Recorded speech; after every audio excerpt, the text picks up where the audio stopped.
My name is Dr. Eric Eiding. I'm medical director for the emergency department at Mount Sinai Beth Israel and also for the urgent care center at Mount Sinai Union Square. And I'm also program director for the LGBTQ medicine fellowship at the Icahn School of Medicine at Mount Sinai. That's a great question. Mpox is actually an orthopox virus. In spring and summer of 2022, we actually saw a pretty large number of infections here in New York City, across the country, and even across the globe. Because of a widespread vaccine campaign, we're now seeing far fewer infections than we had been seeing in the summer of last year. However, we've recently seen a small increase in the number of infections that really is just making us be more vigilant, and we want to be cautious. We want to make sure that we're paying a lot of attention and taking the necessary precautions in the event that we do continue to see more cases.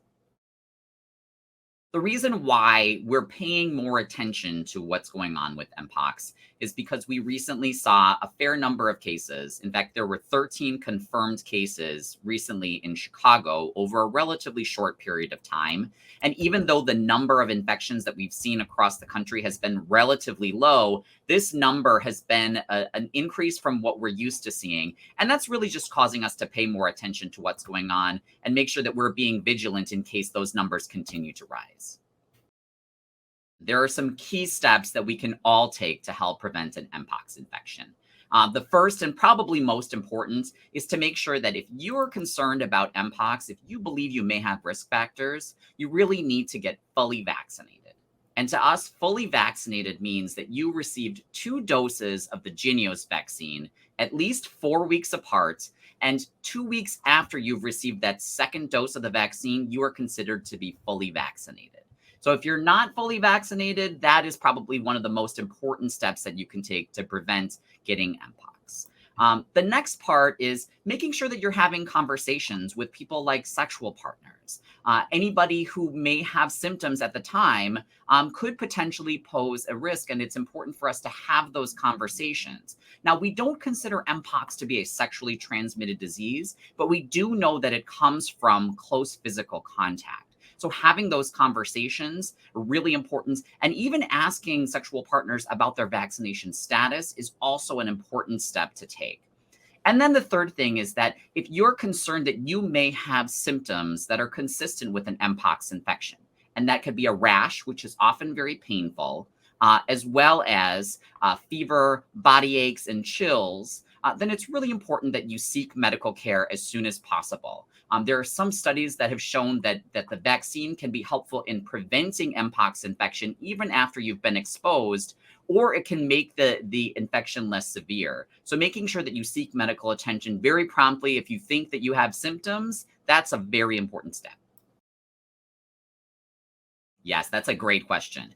Anybody who's received 1 dose already of the Jynneos vaccine only needs 1 additional dose. And again, it's important to space that out. You want to make sure that at least 4 weeks have passed since you got the first dose. But as long as it's been at least 4 weeks, you want to make sure that you get that second dose of the Jynneos vaccine in order for you to be fully vaccinated. Because we've seen this small increase in the number of infections, primarily in Chicago, it's causing us to pay more attention. So if you haven't gotten that second dose, now is definitely the time for you to be seeking that second dose.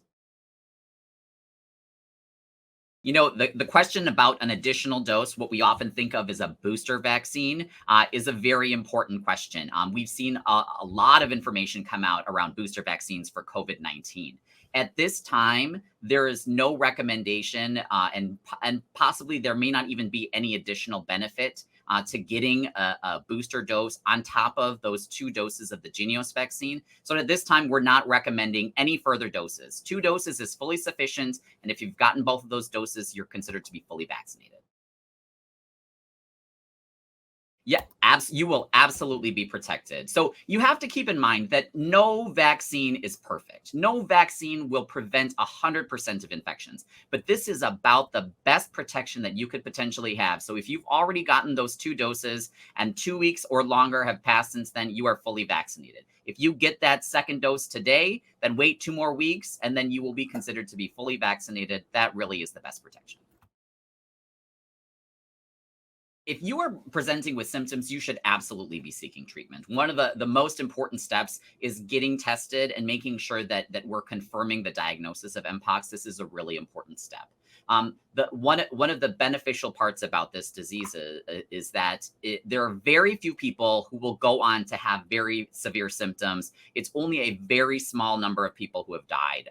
The people who are most at risk are people who have some kind of advanced weakened immune system, people who are pregnant, and children, and there are a handful of other medical conditions where you would truly benefit from the treatment that's available for mpox.